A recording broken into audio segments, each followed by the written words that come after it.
बड़ी खबर इस समय आज शाम बीजेपी मुख्यालय जा सकते हैं प्रधानमंत्री नरेंद्र मोदी। आज शाम बीजेपी मुख्यालय में एक बार फिर अब वैसा ही जश्न जैसा हर बार की जीत के बाद देखने के लिए मिलता है।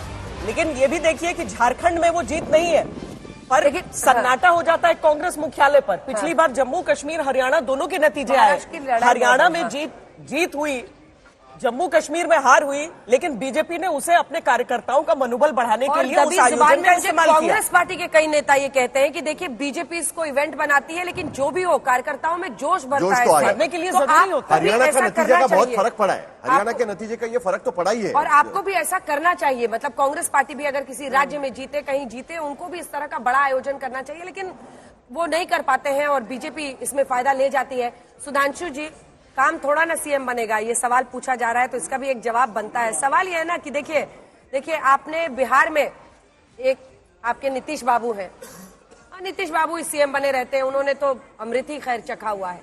ऐसा ही अमृत आप कहीं महाराष्ट्र में शिंदे साहब को तो नहीं चखाने के मूड में है? मेरे ख्याल से आपको अब तो 48 से 72 घंटे की बात है, क्योंकि 26 नवंबर तक तो नई सरकार का गठन होने की अंतिम समय है और आज हमारा 23 नवंबर है। तो मेरा विचार है कि थोड़ा इंतजार का मजा लीजिए, परंतु आप आश्वस्त रहिए कि महायुति की सरकार शानदार तरीके से काम करेगी और बहुत ही सहज स्वाभाविक तरीके से सामंजस्यपूर्ण ढंग से हमारे सीएम का चयन होगा। अब किसी ने कुछ भी बोला हो, मैंने तो शिंदे जी का स्टेटमेंट कोट किया ना, और वहां क्या हुआ था कि उद्धव ठाकरे जी ने कहा मुझे सीएम बयान पर भी मैं प्रतिक्रिया चाहती हूं। नहीं, उन्होंने कहा है कि महाराष्ट्र की जनता का ये हो ही नहीं सकता है फैसला। संजय राउत ने सीधे तौर पर इस पूरे आंकड़े पर सवाल उठा दिया है। उन्होंने कहा है महाराष्ट्र की जनता ये फैसला ही नहीं दे सकती है। संजय राउत, देखिए कभी कभी क्या होता है कि यदि आप किसी खाम ख्याली में जी रहे हो, जैसे वो मैट्रिक्स फिल्म थी, आपको ध्यान है ना, जिसमें वो माया होता है और उसके अंदर वो मैट्रिक्स में कोई व्यक्ति अगर फंस जाए तो वो मैट्रिक्स से बाहर ही नहीं निकल पाता है। माया जाल जिसे कहते हैं, आपने यहाँ प्राचीन काल में इंद्रजाल कहा जाता था। उसके बीच में एक वर्ड मैं अंग्रेजी में प्रयोग करना चाहता हूँ। देखिए, कहा जा रहा है कि Mahavikas Aghadi is routed in Maharashtra, but the routed spelling is more appropriate if it is RAUTED, यानी राउटेड कहा जाए तो ज्यादा बेटर होगा। शायद ऐसा चुनावी विश्लेषकों का कहना है कि श्री संजय राउत के बयानों का भी एक बड़ा योगदान रहा है इस परिस्थिति के निर्माण में। भाई झारखंड में आपका राउट हुआ या नहीं हुआ? झारखंड में क्या हुआ? क्योंकि झारखंड के अंदर लोकसभा के चुनाव में आपका परफॉर्मेंस जेएमएम से बहुत बेहतर था। राज्य विधानसभा में क्यों प्रॉब्लम हो गई? सोरेन का सोर हो गया, सुपर सोर। वैसे आशुतोष जी, अभी भी जो संख्या दिखाई जा रही है 50 और 28 है, तो ये राउट नहीं होता है। 222 और 54 क्या होता है सोच लीजिए, और अभी शायद हो सकता है मैं ईमानदारी स्वीकार करें। मैं गंभीरता से सवाल ये कर रहा हूँ, ईवीएम काम कर रही है ना झारखंड में? चलेंगे फिर से आशुतोष जी, ईवीएम सही काम कर रही है? पहुंच रहे हैं बीजेपी मुख्यालय। हिमांशु, नहीं, ईवीएम तो सही काम कर रही, मैं तो हमेशा ईवीएम के पक्ष में रहा। देखिए बिल्कुल अंजना, 6 बजे के बाद जो है प्रधानमंत्री नरेंद्र मोदी जो है बीजेपी दफ्तर आएंगे, और जिस तरीके से महाराष्ट्र में भारतीय जनता पार्टी के साथ एनडीए को जो जीत मिली है, महायुति को जो संभावनाओं से ऊपर जीत है, यानी 220 सीटों पर भारतीय जनता पार्टी के साथ जो है महायुति वहां पर जीत रही है। लोकसभा चुनाव के नतीजों से देखें तो वहां 3 मात्र जो है 0.3% जो है महायुति का वोट शेयर कम था एनडीए का।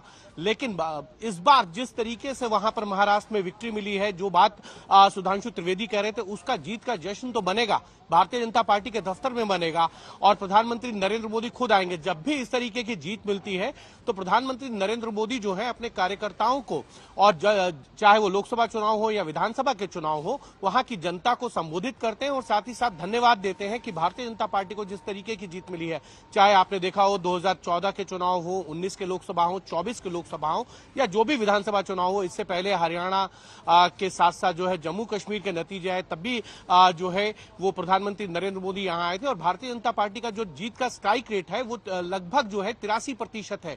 दूसरी तरफ अगर देखेंगे तो शिवसेना एकनाथ शिंदे का जो स्ट्राइक रेट है वो 72% के करीब है। जबरदस्त परफॉर्मेंस रही है। वोट प्रतिशत अगर आप देखिए महायुति की जो परफॉर्मेंस बहुत जबरदस्त होगा, वो अपने आप में बता रहा है बहुत बड़ा इशारा कर रहा है। लेकिन इस वक्त आइए आपको सीधे लिए चलते हैं, हमारे साथ सुधांशु त्रिवेदी जी जुड़ गए हैं, सुप्रिया श्रीनेत जी हमारे साथ जुड़ गई हैं और तनुज खत्री जी हमारे साथ जुड़ गए हैं, जो कि जेएमएम का पक्ष रखेंगे। जाहिर तौर पर जेएमएम कांग्रेस की सरकार के लिए एक बहुत बड़ा इंडिया गठबंधन के लिए झारखंड में जीत है, तो वैसे ही जबरदस्त झटका है ये महाराष्ट्र में। और देखिए सुप्रिया जी, मैं आपके साथ इससे शुरू करना चाहती हूँ क्योंकि सुधांशु जी बोल लिए हैं। आपको बहुत बधाई, अगर यही रुझान नतीजों में तब्दील होते हैं झारखंड में तो बहुत अच्छी परफॉर्मेंस, मतलब छप्पर फाड़ 41 है क्लियर मैंडेट।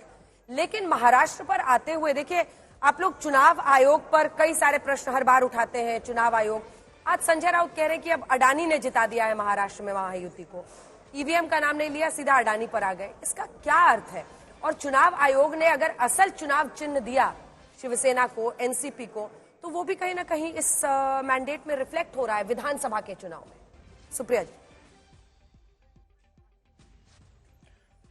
आपको, आपके दर्शकों को और मेरे फेलो पैनलिस्ट को सबसे पहले तो नमस्कार। मुझे लगता है इससे पहले कि मैं किसी की टिप्पणी पर टिप्पणी करूं, मैं दो टिप्पणी चुनाव के जो रुझान आ रहे हैं उस पर करना चाहती हूं। दो राज्यों में चुनाव हुआ, महाराष्ट्र में और झारखंड में। मुझे यह कहने में कोई गुरेज नहीं है, कोई संशय नहीं है कि महाराष्ट्र ने हमें निराश किया है। महाराष्ट्र में आशा के विपरीत परिणाम आए हैं। महाराष्ट्र में हमें इससे बहुत बेहतर करने की उम्मीद थी। झारखंड वहीं पर हमारे लिए बहुत उत्साहवर्धक रहा है। हमारी सरकार रिपीट होने जा रही है और झारखंड ने जिस तरह की पॉलिटिक्स वहां पे करने की कोशिश करी गई, ईडी से जेल में डालना, डिविजिव, बेटी तक की बात कर देना प्रधानमंत्री को, उसको रिजेक्ट किया है। इसलिए स्कोर 1-1 है। मेरे लिए महाराष्ट्र भी उतना जरूरी है जितना झारखंड है। मैं पहली चीज ये कहना चाहती हूं, एक तरफ निराशा है, दूसरी तरफ उत्साह है। इसमें मुझे कहने में कोई गुरेज नहीं है। मुझे यह भी कहने में कोई संशय नहीं है कि दोनों जगह अगर एक कॉमन फैक्टर है तो वो महिलाएं हैं। और मुझे इस बात की खुशी है कि हिंदुस्तान की राजनीति में आगे बढ़ते हुए महिलाओं को जो प्रमुखता देगा उसका पलड़ा भारी रहेगा। और इसीलिए मैं खुश हूं कि प्रियंका गांधी जैसा कोई वायनाड से एक बड़ी जीत दर्ज करके सदन में आने वाली है, क्योंकि वो महिलाओं के हक की ध्वजवाहक है। और मुझे पूरी उम्मीद है कि हमारी राजनीति में आगे की तरफ, 1 मिनट खत्म कर लेने दीजिए, आगे चलकर महिलाएं केंद्र बिंदु रहेंगी। क्योंकि जिस तरह के डिवीजन की कोशिश झारखंड में की गई वो रिजेक्ट किया गया, वो शायद महाराष्ट्र में काम कर गया। ये सारे फैक्टर्स हैं, लेकिन महिला एक कॉमन फैक्टर है, क्योंकि लाडकी बहना और मैया योजना 2 योजनाएं थी। महिलाओं के बल पर दोनों जगह जिन लोगों ने वो किया वो जीत रहे हैं। लेकिन हां, मैं ये जरूर कहना चाहती हूं, शायद हमने उस योजना को अंडर असेस किया महाराष्ट्र में। शायद हमारे असेसमेंट में दिक्कत जरूर हुई। जो टिप्पणी आपने कही हमारे घटक दल की ओर से जो आई, मैं सिर्फ ये कहना चाहती हूं कि आज जो टिप्पणी हम कर रहे हैं, इस समय जो मैं बोल रही हूं, वो आपकी टीवी स्क्रीन पर दिखने वाले नंबर पर मैं टिप्पणी कर रही हूं।